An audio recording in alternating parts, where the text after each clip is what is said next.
my name is Tony Galucio. I'm the Director of Interoperability for Harris Healthcare Solutions, and what I'm going to talk to you about today is the Enterprise Interoperability Framework. And what's unique about our framework is that we have a broader perspective on interoperability that's more than just interoperability from the sense of moving data safely and securely and privately between disparate enterprises. For us, interoperability also is about aggregating that data into useful information and integrating that with the clinician's workflow for an effective user experience.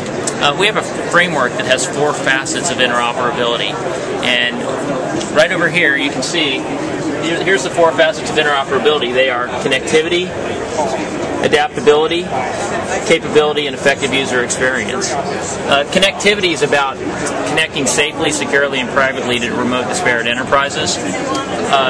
Adaptability is about integrating with the local enterprise efficiently.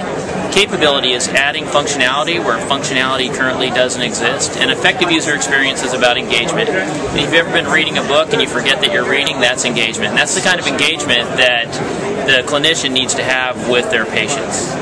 So that's the Harris Enterprise Interoperability Framework as an overview. It's extensible. It can go on multiple platforms, and we think of it as reliable availability of data becomes useful availability of information, and we make that availability anywhere.